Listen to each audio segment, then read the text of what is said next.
Madzulo abwino a Malawi kuna kulikonse kumene muli.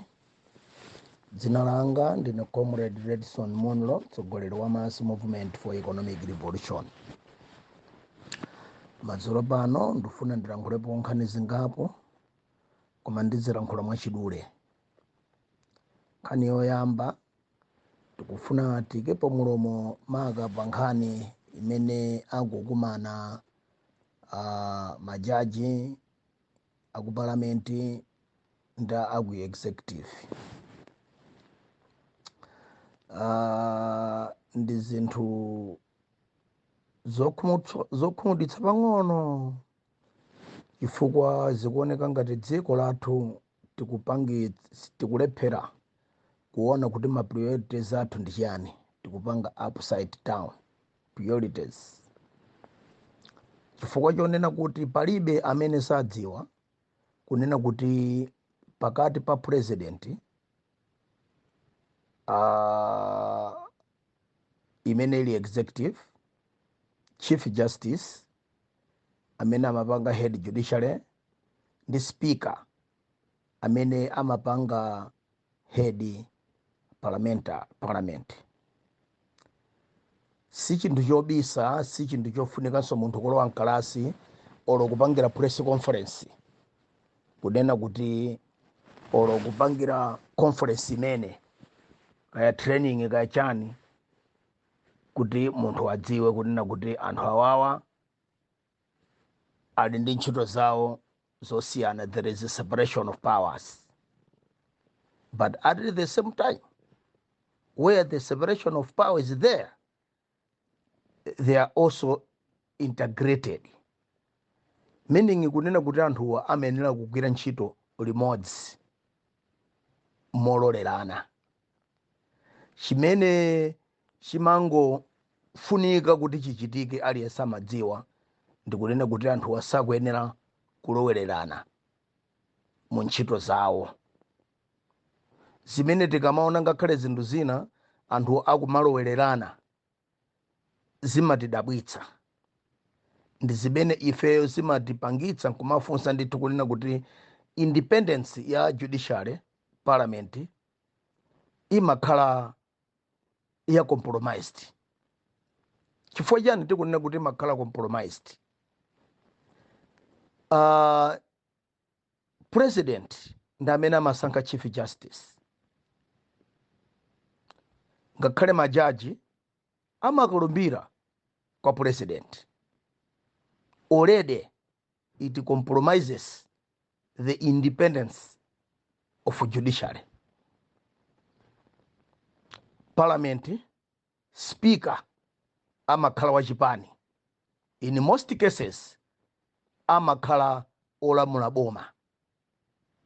Zimene zimaonetsera atu kunena kuti even khalidwe la ma speakers athu limakhala compromised, independence yawo imakhala compromised, chifukwa chonena kuti anthuwo ndi achipani ndi ma politicians amapanga zinthu zokondera chipanicho, chifukwa onseyo mphamvu zawo zimachokera kwa president. Ndiye tikamapanga ma conference ngati awawa osafuna kuti tikonze bwinobwino apa, nde kuti still ikungokhala ngati njira yongonongera ndalama, chifukwa sitikukonza vuto lenileni limene limapangitsa kuti nthambi zitatu zabomazi zidzikhulana. Nthambi zitatu zabomazi zimakhulana chifukwa cha zifukwa zimenezi. Nkunena kwa a president akuti dzanja lomwe limakudyetsa sungalilume, anzikamanda sangalume dzanja la president achakwera, fonda amene anasankha. Majaji sangalume dzanja la president achakwera, fondi lomwe limadyetsa. Amalumbiritsa ndi president, amasankha ndi president. Ndiye independence ya nthambi zitatuzi zimakhala compromised. Parliament speaker amasankhidwa ndi chipani, supported by the party. ndikupanga lobe aphungu ena ngati mwina manamba zakuchepa kuti akhale speaker. Do you expect parliament to be independent? It can't. And now sitikudziwa kuti amakumana conference nkumafotokozerana za kusiyana kwa mphamvu, separation of their powers mutatu wawo. Osakonza izizi tikunenazi ndekuti it's just a waste of our resources. Kungoononga ndalama basi, chuma choti tikuvutika kale mdziko muno, sitikudziwa kuti apanga fandi ndani, ndalama zachoka kuti kazachoka ku ma taxes yathu. Ndi zinthu zomvetsa chisoni, ndi zomvetsa manyazi kuti tumakalimbana ndi zinthu za obvious. Ngati mukufuna kunena kuti pakhale total independence pakati pa nthambi zitatu zabomasi, muyisiye judicial adzisankhana okha, adzilumbilitsana okha, osati president kalumbiritsa chief justice. Muyisiye parliament apata achipana asamalowererepo. Zangovuta kunena kuti mwina poti constitution imanena kuti speaker akhala amene opita parliament wasankhidwa ndi anthu khala parliament. Tikadakondwa kuti speaker akadamakhala ochita kulembedwa ntchito, adzipanga apply and go for interviews ndikukhala speaker. Koma poti constitution yathu sikuvomera zimenezo, idanena mwantundu wina kunena kuti speaker akuyenera kukhala munthu amene ali phungu wa nyumba malamulo. Anyway, koma ngati maspika athu a nyumba ya malamulo ali omwewa omasankhidwa ndi achipani nkumakhala mapate zerotsi, inu nkumembekeza kuti parliament ikhale independent, that's a joke. Ngati chief justice ndi majaji anzake adzisankhidwa ndi president, ndikulumbiritsidwa ndi president, ndikumembezera kuti judicial ikhale independent, that's a joke. It's a waste of time. It's a waste of resources. We should not even dare to think about it. There can be no independence. Dziko linono tikulamuliridwabe ndi malamulo achikalekala achifedula. Zonse zongomata na maso, zongomata na jani, upaka na zinthu pakamwa. Independence singatheke ngati tingapande kukonza mavuto awawa. Choyambilira tikonze mavuto, pakhale independent body imene dzipanga appoint majaji, independent body imene dzipanga interview majaji, independent body kumene majaji adzekalumbira. Ndekuti padzakhala independence. Without this, forget about it. It's a waste of time. And anthu kuchoka kunja ndaona panali nzungu kubwera sudzokuti amadzaphunzitsa chani chanzeru chimene angati kuti atola apart from kungononga ndalama zaboma. Ndi zinthu zomvetsa chisoni kwambiri. In natural, they are supposed to have separation of powers, but at the same time they need to be integrated, because they need to, they are watchdogs of each other. Parliament watches executive and the judiciary. Judiciary watches parliament and the executive. They should not misbehave within themselves. They must be integrated. But what we need to correct here, it's their independence. How they are appointed, mena malumbilitsidwa. Ndi pamene pafunika kuti tikonze kuti we should create a total independence of their separation of powers. Koma ngati mphamvu zili manjabe mwa president kumasankha anthu awawa, forget about any independence and any separation of powers. Executive will always be on top. Executive will always dictate the functions of judiciary and parliament. Tilegere pamenepo. Ngani yachiwiri ndimamvera interview ya a minister ona zamalimidwe pa Times. Ndamva chisoni kwambiri kuti sindikudziwa kuti dziko lathuli lili kuti transparency tizinsinsi tikuchuluka kwambiri. Business yaikulu, assignment yaikulu ngati kugula fertilizer, simungagwiritse ntchito RFQs nkutumizira makampani kuti apange bid. Ayi. Where transparency is paramount in procurement of things of that nature, like fertilizer, in that volume, simungagwiritse ntchito ma RFQs kutumizira makampani kuti pangani compete. No. At the same time, who was involved? Was the Anti-Corruption Bureau involved? First time they kuchulidwa. Akuti PPDA still ndungona ngati PPDA yangopangidwa dictate. Consignment imene jayo inayenera kupangidwa advertise by December. Ndikutseka mu January. Kuti parliament ikamakumana nkumakapanga budget, agakhale atampeza kale supply kuti supply nduyi. Chifukwa mwina akhoza mane kuti ayi kuti tipange bid, kuti tilengeze zidzetenga nthawi. Ayi, lengezani December. January you close the bids. Go through all the processes of evaluation kupanga evaluate mabid amene ajawo. Ndiye musankhe company imene ili cheap, imene so competent, imene ili ndi capacity to deliver, plus the track record ya kumene kwapanga chani apanga supply kale with credible evidence kuti they did supply, with credible evidence kuti they have the muscle, they have the capacity, they have the enough resources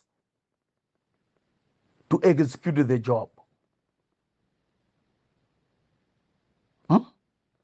Koma sari kungotenga kutatu kungotenga majeni mara FQs atatu nkurumizira makampani pangane compete. No. After all, chifukwa chimene madziwa ife mara FQs timatumiza kwa mavenda amene tinayika pa list ya mavenda. Kampani ya Romania ayo anapangapo pre-qualify ndikuikidwa pa list mdziko muno kuti atumizidwe ma RFQ. Mungathe kuona kuti zonsezo sizinachitika. Mphamvu zotumiza ma RFQs kuma kampani without due process zachokera kuti.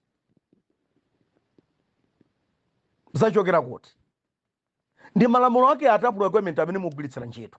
Chifukwa chana anthu mukonda zinthu zachidule. Tikunena pano tikulira kale chifukwa cha ndalama zimene zinapita ku buchari. Fertilizer sana bwere. Nawo mwati pamene pachepa mukapita kwa anthu okonza panadolo aku pharmacy kuti atibweretsere fertilizer. Awirire serious. Tikudandaula mpaka pano ndalama sinabwezedwe ajakaka anango kwana miza Malawi kuti ndupita ku Germany kapanga claim ndalama zija mpaka lero ndalama sizinafika. Lero muli ndi audacity yoti muonongeso ndalama zina mu company yoti credibility yake it's compromised. Ifezo madzatimvetsa chisoni pena pake. We are trying to be judicial, looking at the government functionalities with positivity, but pena pake tomadza kumudwa. Chifukwa pena pake tomadzitsutsa na fenso ndi anthu kuti nthawi zonse tidzingohama bomali kungolihama bomali palibe china chake chimene akuchita chabwino. But look at what is happening. Even munthu kuti ukhale pano uyambe kukamba zabwino zaboma olera anthu akuveka chigule kunena kuti iweyo ukudya ndalama, wapatsidwa ndalama, wagulidwa. Because zimene zikuchitikazi ndi zinthu zoti ufiti wochita kuonekeratu poyera. Munkanira bwanji munthu kuti saramba. Munthu achita ramba masana sana. Ndikuona ngati zina zake boma munakayenera kuganizapo situdziwa kuti chikuvuta ndi chani. Ineyo I know ndimakhalabe ndi compensation nthena yake kunena kuti running government it's an art you learn every day. Koyambirira kuja a president ndi cabinet yanu tinayenera kukumvetsani, for it was your first time Mr. President to be in executive and to be a head of executive. Ine I see Agaware, it is his first time to be in the cabinet. Ajimwendo, his first time to be in the cabinet. Amvalo, his first time to be in the cabinet. Almost the rest, including as Karingoma, it is his first time to be in the cabinet. Anines Sangarindaiwara. Ndiati matakumvetsa kuti mwina poti it is an art running government, it's an art you learn every day. By now munakayenera mutaphunzirako mistake ang'ono amene akhala kuchitika mbuyo kuti kutsogolo tidziyenda bwino. Now mistake imene yaononga kuti anthu asalandire fertilizer last year mukuipanganso pano. Ndiye mufuna ndoze kuti fertilizer akapanda kubwera chaka chino, what are you going to tell the people next year? Izizi zikutikhumudwitsa kwambiri ngati dziko ndipo zikutimvetsa chisoni. For this the whole process, it's a sham. Repeating this very same mistake.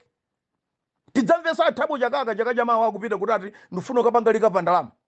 Ndikukhala kumene kwa mwezi wathunthu. Nkukabwera tsopanda ndalama chachabe lero akune kuti ayi ndalama zomakutuma kuti anaononga almost 200 or 300 million. Ulendo ora akapangalika pa 750 million zinthu zadala. Chaka chama wanso akhala chakaka kukwera ndege kuti atakapangalika pa ndalama. What's a joke, guys? Zinthu izizi tsopano zikumvetsa chisoni. Amalawi ndikuaputa dala. Chifukwa Malawi sitingaliphere kulankhula pa chinthu chimene chikutidabwitsa tikuyenera kuti tilankhule. Sikuti tikalankhula tikutanthauza kunena kuti feyo ndi owukira, onyoza, kapena otukwana boma, oti nthawi zonse tidzingokhalira kuli nyonyonsola boma. Ayi, ine amene mandimvetsa bwinobwino pamene boma lachita bwino, ngakhale sikawirikawiri pamene boma limachita bwino ndimalankhula. Pamene boma silinachite bwino timalankhula. Ono ezati kunena kuti boma lathuli panopo likuchita zambiri zinthu zanansanganya zimene zambiri zimene timalankhula zimakhala zolidzudzula chifukwa chakuti silinachite bwino. Chifukwa zochepa ndi zimene limakhala kuti lachita bwino ndi timalankhulanso mochepanso. It's a high time. By panopo 3 years mukulamulira boma bwana a president ndi nduna zanu lino mutadziwa china chake, mutakhala at least perfected kuti ka 2 years katsalaka mutalipanga convince dziko lino kunena kuti you really came to save. Koma izizi zikapitirira zomangononga chuma cha boma chani likuonongeka bwana ndi dzina lanu. Sindikudziwa kuti chimabwera mutu mwanu ndi chani kuti always you want zinthu zachidule. Chifukwa chichi ndi chidule. Anthuwa munakalola kuti a procurement wa fertilizer apanga advertise mu December. January atseke mabidi. Process ya evaluation iyambepo. Ikamati February, March amaliza. Parliament kamakumana ndi kuti already you know you have the supplier oti asapange supply mdziko muno. Atadutsa in all due diligence. Mwampanga investigate chine chilichonse, capacity yake, track record, kumene akupezeka, you know, all those things zapangika. You are now sure mitengo yabwino very competitive imene ngatsakhale ndi ma benefits kuti amalawi tidzapindula. But look at this. Munadikira parliament kumane kena kukwamba zanu zavwa nyanguru pyodo basi kugotenga mara kutumiza kuma company amene sali pa list ya mavenda oti angatopanga supply zinthu kunoko alibe track record ineliyonse. Chifukwa chiyani zimukuchita zimenezi? Malamulo a procurement amati chiyani? Chifukwa chiyani anthu mukuchita kupyodola dala kuchita kukwetetsa dala malamulo a dziko? Why? But do you know that one day someone will be responsible for all this nonsense happening now? Kapene mwine mwayiwala. Are you not the very same people amene mukupanga prosecute anthu amene amalamula boma malapitalo chifukwa choti amapanga so zinthu mobyodola chonchi? Are you not the very same people mukwazenga anthu milandu kuti amapanga cook numbers abodza kumatumiza ku IMF ku Reserve Bank? Lelo you are doing the very same thing. Next year or mwina boma lili kadzapita boma linalo lidzakhalenso busy loma kufufudzani kuti kodi izi munapanga bwanji izi muna. Are we really serious? Are we moving forward kapena ndrama zathu zidzingothera ku court? Ndi zinthu zodandaulitsa zokhumudwitsa ndi zomvetsa chisoni. By now boma lathu likadakhala litaphunzira kenakake kuti mwina zaka ziwiri zatsalazi timamvetsa kunena kuti running government it's an art and you learn every day. By now munakakhala mutaphunzirapo kanthu. Cabinet yoyamba tinayimvetsa inaliyo ramu abweza amene anakhanga anasonkha memo. Now tinakuona ana president mutayika cabinet imene ili political kuti kuthandizeni to make political decisions in preparations for the elections of 2025. But look at what is happening. Look at what is happening. Amalawi mulungu akalemekezeke madzulo pano. Akadalitse dziko lathu. Akadalitse tonsefe. Chifukwa cha dzina loti Yesu. Amen.